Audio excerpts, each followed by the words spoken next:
अगर आपकी उम्र है 18 से 23 साल और आप बनना चाहते हैं उत्तर प्रदेश में कांस्टेबल, तो आपके लिए एक सुनहरा अवसर है।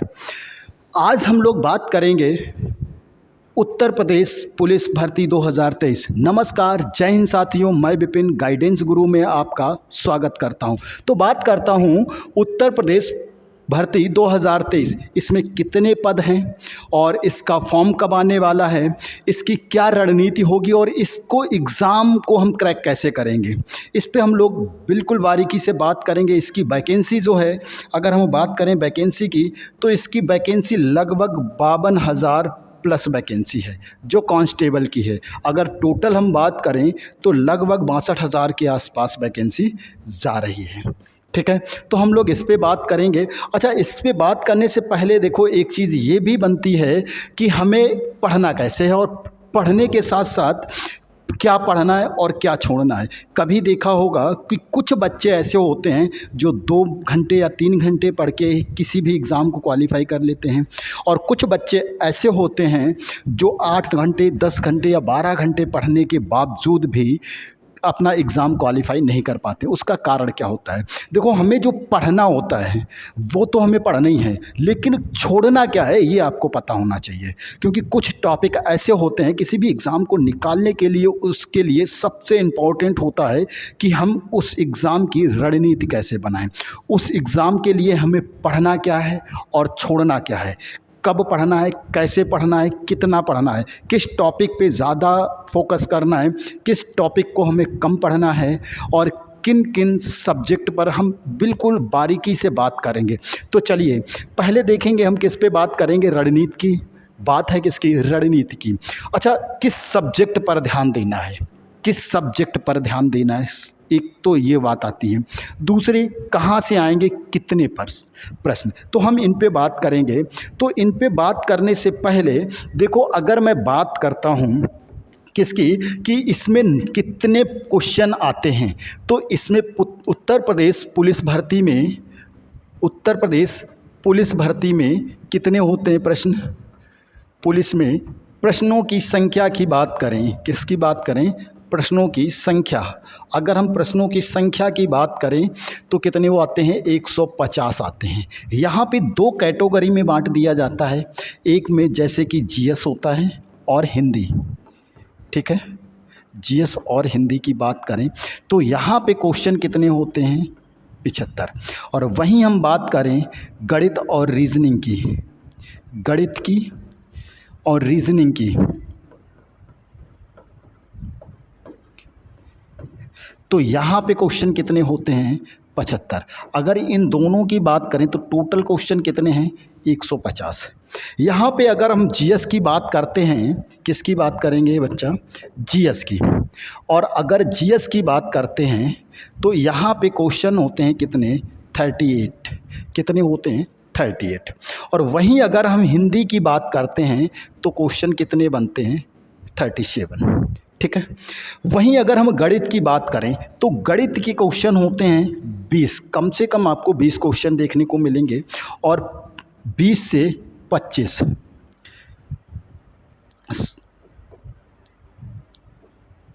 ये क्वेश्चन होंगे आपके 22 से 27।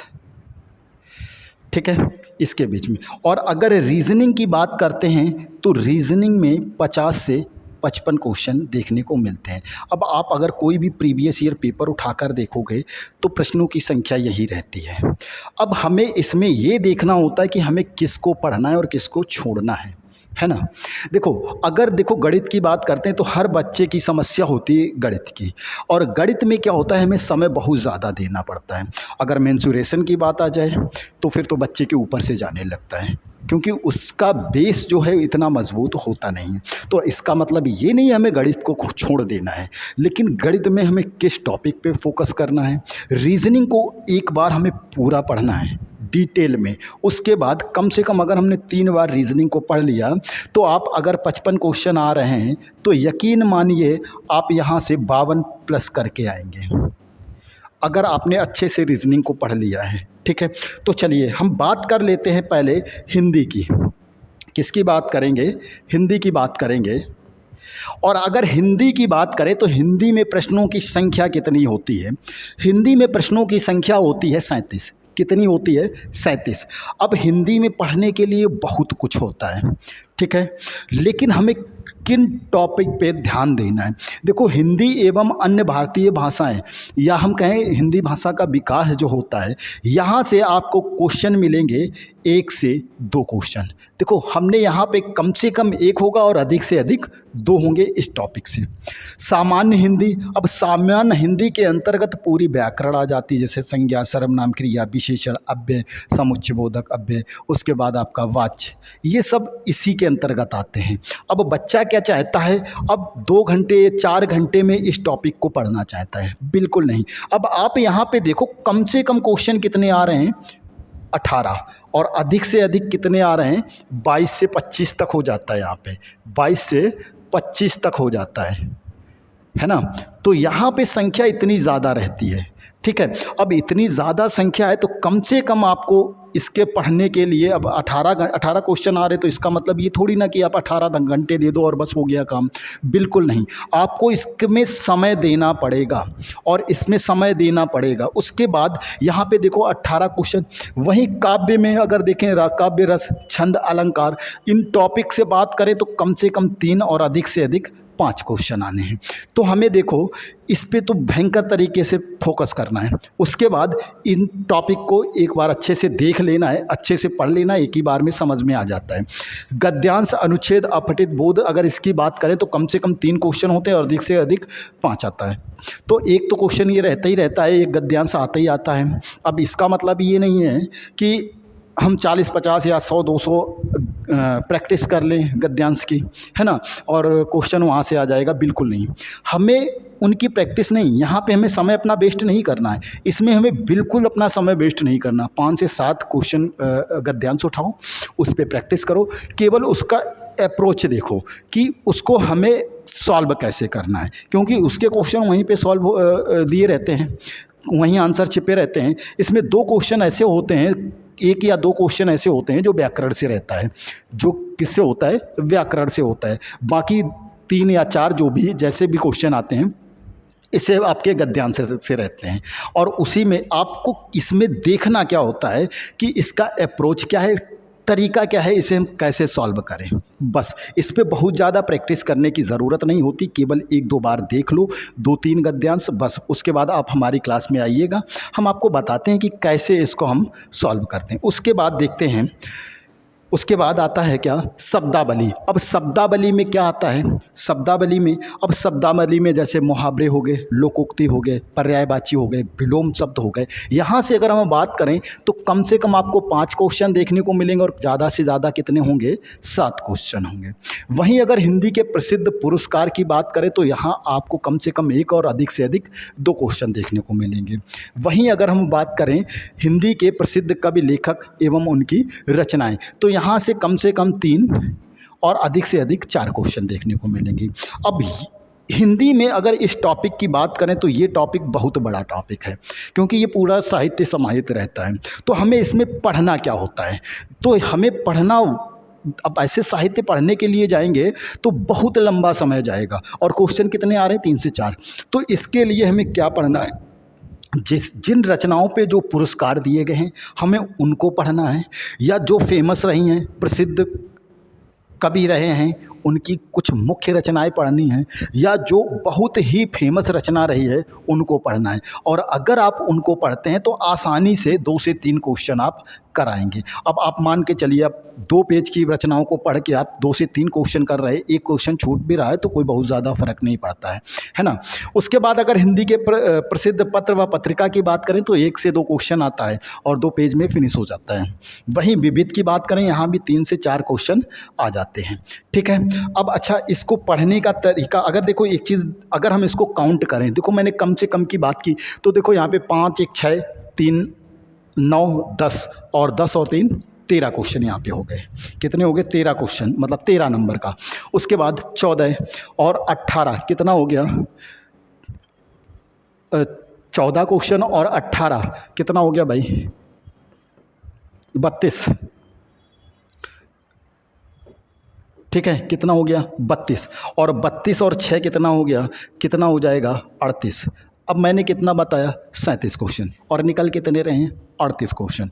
तो जाहिर सी बात इन टॉपिक से ही इतने क्वेश्चन आने हैं। अब इनको हमें अच्छे से पढ़ना होगा, और अगर हमने इसको अच्छे से पढ़ लिया तो हम आसानी से इसको देख सकते हैं। फिर उसके बाद हम लोग देखेंगे हिंदी में। अब देखो हिंदी में दिए गए हैं जो टॉपिक इसमें सिलेबस में दिए गए हैं, भाषा, संज्ञा, सर्वनाम, क्रिया, विशेषण, ये सब दिए गए। अब यहाँ पे देखो ये तो सिलेबस के अनुसार लगा नहीं है, जैसा उसमें सिलेबस दे दिया। अब इसके लिए हमें पढ़ना कैसे होता है, देखो अब पढ़ने की बात करते हैं। अब इसके लिए हमें देखो पढ़ना, अगर हम सबसे पहले वर्णमाला पढ़ते हैं, क्या पढ़ते हैं, वर्णमाला, इसको हम ग्रुप में बांट लेते हैं। अब वर्णमाला से जुड़ा हुआ टॉपिक क्या है, जैसे कि संधि, ठीक है। उसके बाद अगर हम बात करें उपसर्ग, बात करें प्रत्यय, और उसके बाद अगर और देखें जैसे वर्णमाला हो गया, संधि, उपसर्ग, प्रत्यय, वर्तनी भी आ जाएगा। अब यहाँ से देखो इन टॉपिक से अगर हम बात करें तो कम से कम 4 या 5 क्वेश्चन आने होते हैं, ठीक है।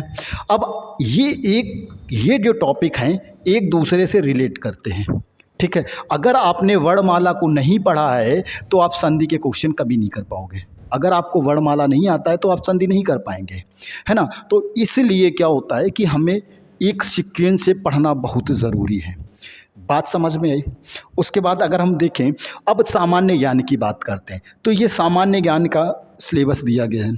अब सामान्य ज्ञान में सिलेबस के लिए पढ़ने के लिए बहुत कुछ हो जाता है सामान्य ज्ञान के लिए, लेकिन हमें सीमित चीज़ें पढ़नी है। क्या पढ़ना है, बहुत ही सीमित चीज़ों को पढ़ना है। तो अब बहुत सी सीमित चीज़ों को पढ़ने के लिए हमें क्या करना है कि देखो जो भारत और उसके पड़ोसी देश, भारत और उसके आसपास के 2 देश, ये पड़ोसी देश, यहाँ से 1-2 क्वेश्चन आने ही आना होता है ना, एक कम से कम 1 और 2। उसके बाद मुद्रा देखो ये दिया गया है, राजधानियाँ दिया गया है, पुस्तक और लेखक एवं उनकी कहानियाँ, यहाँ से सबसे 1-1 क्वेश्चन। भारतीय संविधान, अब भारत और विश्व भूगोल, अब यहाँ पे ये दिया गया है, ठीक है। यहाँ पे अब अगर यहाँ की बात करें तो यहाँ पे देखो क्वेश्चन कितने आने हैं 38, और पढ़ने के लिए सिलेबस को देखो बहुत कुछ है। अब इसमें ऐसा तो है नहीं कि कोई टॉपिक दे दिया भारतीय संविधान, और संविधान बहुत बड़ा है, संविधान तो भाई बहुत बड़ा है। अब संविधान को पढ़ने जाओगे तो बहुत बड़ा है। तो हमें इन चीज़ों को देखना है कि हमें किन किन चीज़ों को पढ़ना है और किन चीज़ों को छोड़ना है। उसके बाद अगर हम देखें फिर ये सामान्य रीजनिंग की बात आती है, तो ये रीजनिंग का सिलेबस है, ठीक है, रीजनिंग का सिलेबस है। और अगर ये बहुत इम्पॉर्टेंट बनता है, बहुत इम्पॉर्टेंट बनता है, क्योंकि यहाँ से जो क्वेश्चन आते हैं वो 50 से 55 क्वेश्चन आते हैं। तो बच्चा इसमें एक कंडीशन ऐसी होती है कि आपको एक टॉपिक बहुत अच्छे से पढ़ना है, और एक टॉपिक आपको बिल्कुल पूर्ण रूप से आता होना चाहिए। और इस पे आपको अगर 2 बार आप अच्छे से टॉपिक को पढ़ लेते हैं, एक बार आप रीजनिंग फिनिश करके जब दूसरी बार पढ़ोगे तो अच्छे से समझ में आ जाएगा, और तीसरी बार पढ़ोगे तो आपकी स्पीड मेंटेन हो जाएगी। तो 3 बार जब इसको आप पढ़ोगे तो आप यकीन मानिए 50 प्लस करके आओगे, आप 50 प्लस क्वेश्चन करके आओगे, ठीक है। उसके बाद अगर हम बात करें यहाँ में मैथ की, तो देखो मैथ में ऐसा होता है कि अगर एक चैप्टर को पढ़ने जाओगे तो एक चैप्टर को पढ़ने के लिए बहुत समय लग जाता है। जैसे कि अगर मैं बात करूँ मेंसुरेशन की, तो मेंसुरेशन तो बच्चे के ऊपर से निकल जाता है। अगर वो मैथ्स लिया है, अगर साइंस वर्ग का है, मैथ उसके पास रही है, तब तो कोई दिक्कत नहीं होने वाली है। और अगर उसने कला वर्ग से है फिर तो ये ऊपर से जाएगा, तो बच्चा इसको छोड़ देता है। बिल्कुल छोड़ना भी चाहिए। अच्छा, कुछ टॉपिक अगर यहाँ पे मैं बात करूँ, अगर मान के चलो 25 क्वेश्चन यहाँ से आ रहे हैं, है ना।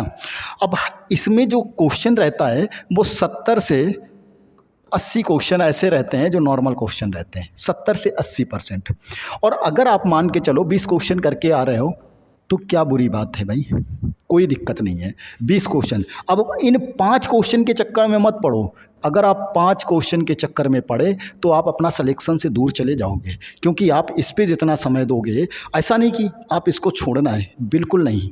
आप एक अपना समय निर्धारित करिएगा और आप 2-2 घंटे हर सब्जेक्ट को दो, हर सब्जेक्ट को 2-2, 3-3 घंटे, 1-1 घंटा जितना भी आप दे सकते हो ईमानदारी से दीजिएगा। और उसके बाद आप आसानी से एग्ज़ाम क्वालिफाई कर जाएंगे।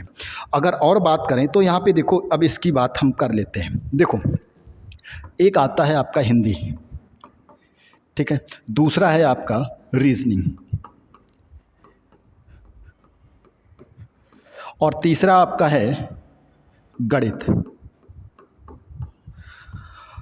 और सामान्य अध्ययन, सामान्य अध्ययन, ठीक है। अगर हम क्वेश्चन नंबर, आप क्वेश्चन की बात करते हैं तो हिंदी में क्वेश्चन आते हैं कितने, 37, रीजनिंग में आते हैं 50 से 55, गणित में आते हैं 22 से 27, उसके बाद आपका सामान्य अध्ययन में आते हैं 38 क्वेश्चन, ठीक है। अब आपको देखो किस टॉपिक पे फोकस करना है। हिंदी को आपको ऐसे पढ़ना है कि आप कम से कम 35 क्वेश्चन करके आओ, ठीक है, कम से कम 35 आपके होने चाहिए। रीजनिंग को ऐसे पढ़ना है कि कम से कम आप 50 क्वेश्चन करके आओ। और सामान्य अध्ययन को, अब देखो 2 सब्जेक्ट आपके बच रहे हैं यहाँ पे, सामान्य अध्ययन और गणित। अगर देखो प्रीवियस ईयर को अगर 110 करके आते हो, आप सिलेक्शन के करीब हो, मतलब आप सिलेक्शन के, आपका सिलेक्शन होने वाला है अगर 110 क्वेश्चन पहुँचते हो। अगर आप यहाँ पे देखोगे तो आपके 85 क्वेश्चन हो रहे हैं। कितने हो रहे हैं? 85। अब आपको चाहिए कितना?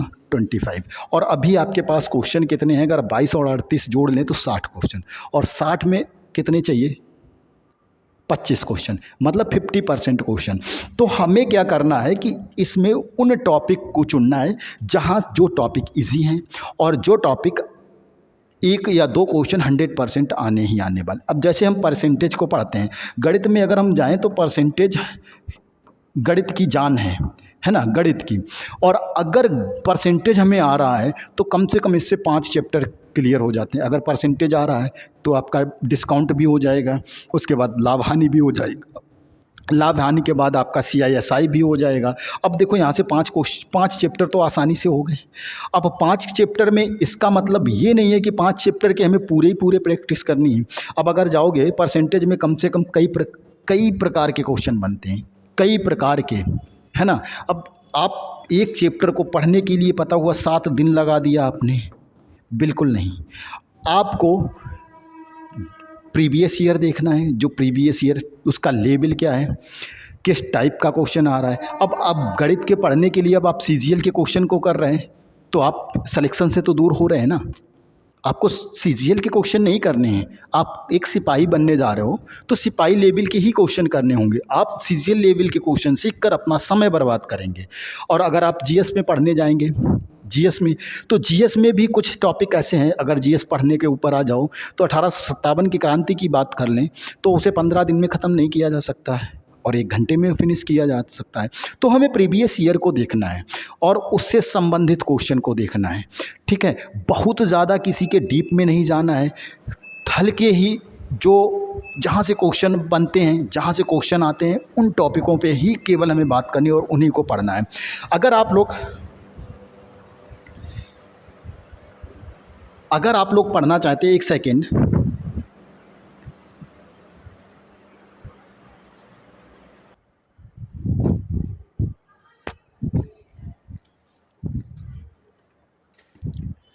जी, तो आपको करना क्या है, अब आपको देखो इन दोनों सब्जेक्टों को बहुत बेहतरीन तरीके से पढ़ना है। किसको? हिंदी को और रीजनिंग को।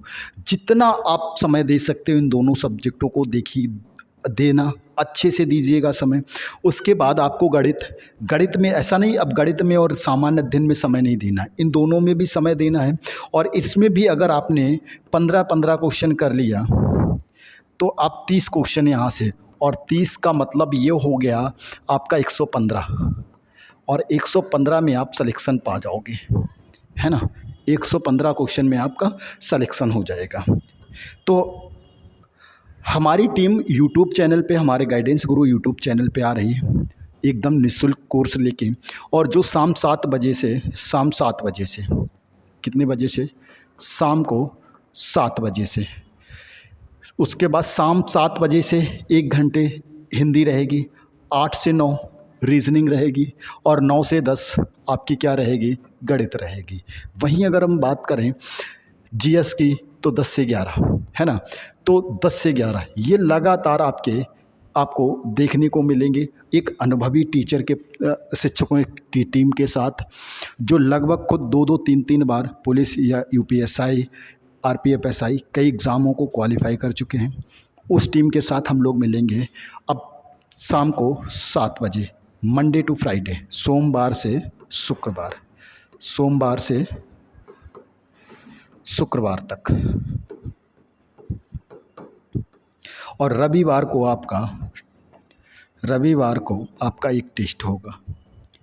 ठीक है, तो अगर आपने अभी तक हमारे चैनल को सब्सक्राइब नहीं किया है तो सब्सक्राइब करिए, अपने सभी मित्रों को शेयर करिएगा, और सभी मित्रों को शेयर करें ताकि वो भी इसका लाभ उठा सकें। और इन्हीं रणनीतियों के साथ हम लोग आगे बढ़ेंगे। हमें जब हम लोग पढ़ाएंगे तो हम लोग बताएंगे कि आपको किन किन टॉपिक पे बेहतरीन तरीके से क्या क्या पढ़ना है, क्या सिलेबस है। अच्छा, इन जो भी आपको पढ़ाया जाएगा उसके हैंड राइटिंग पीडीएफ और पैनल पीडीएफ आपको दोनों हमारे एप्लीकेशन पे या फिर टेलीग्राम चैनल पे मिल जाएंगी। आप जो भी लिंक, वीडियो के नीचे लिंक दिया गया है, लिंक पे आप जाना और वहाँ से एप्लीकेशन को डाउनलोड कर लीजिएगा। उसके बाद आप टेलीग्राम चैनल को भी ज्वाइन कर सकते हैं। अगर कोई टेलीग्राम पे नहीं मिलता है तो आपको वहाँ पे जो हमारा एप्लीकेशन है वहाँ पे मिलेगा। एप्लीकेशन क्या है, एप्लीकेशन जब आप जाएंगे तो गाइडेंस गुरु नाम से होगा। ये जो दिया गया है यही लोगो आपको गाइडेंस गुरु नाम से, आप प्ले स्टोर पे जाएंगे वहाँ पे मिल जाएगा, या फिर हमारी लिंक में यहाँ पे नीचे लिंक दिया गया है उस पर जाके डाउनलोड कर सकते हैं। तो चलिए मिलते हैं कल आपको शाम 7 बजे। नमस्कार, जय हिंद साथियों।